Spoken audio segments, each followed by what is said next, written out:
Everybody, welcome back to our channel.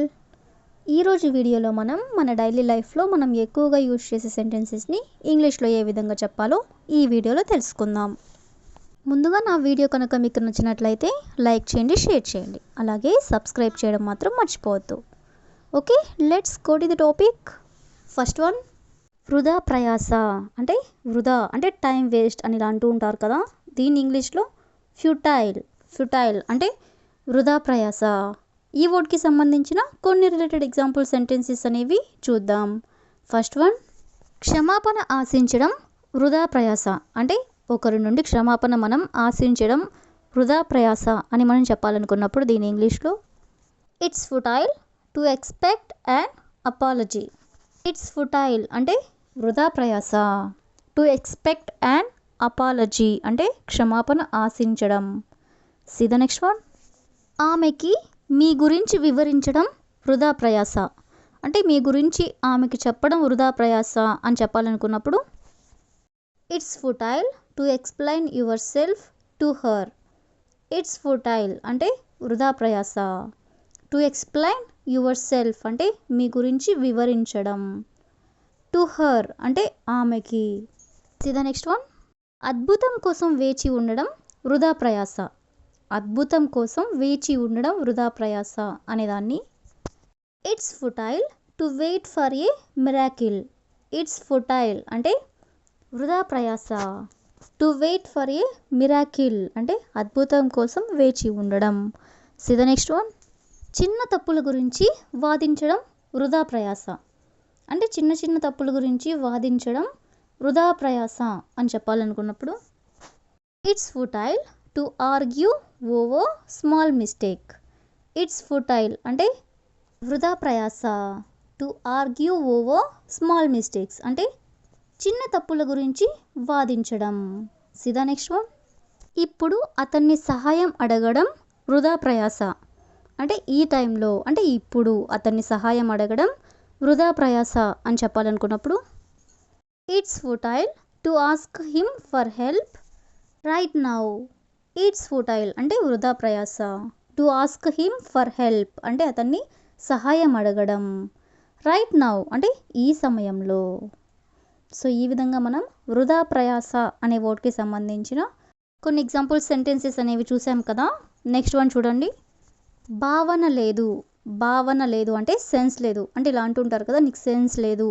దీన్ని ఇంగ్లీష్లో no sense. No sense అంటే sense లేదు అంటే భావన లేదు. ఫర్ ఎగ్జాంపుల్, ఆమెకి సానుభూతి అనే భావన లేదు. ఆమెకి సానుభూతి అనే భావన లేదు అని చెప్పాలనుకున్నప్పుడు she has no sense of empathy. She has no sense of empathy అంటే ఆమెకి సానుభూతి అనే భావన లేదు. సీ ద నెక్స్ట్ వన్, ఆమెకి బాధ్యత అనే భావన లేదు.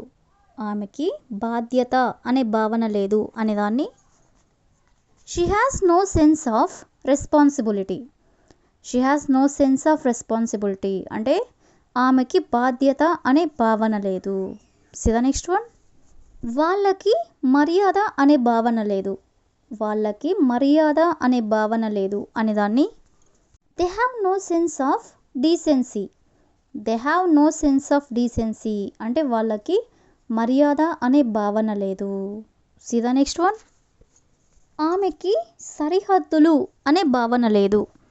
ఆమెకి సరిహద్దులు అనే భావన లేదు అని చెప్పాలనుకున్నప్పుడు she has no sense of boundaries.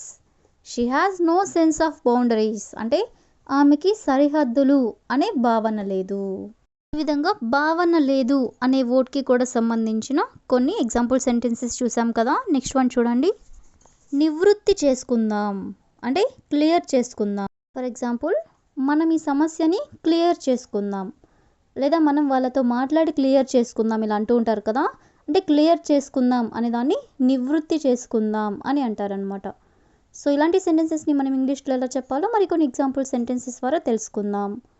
First sentence, ఈ విషయాన్ని మనం ఇప్పుడే నివృత్తి చేయగలమా.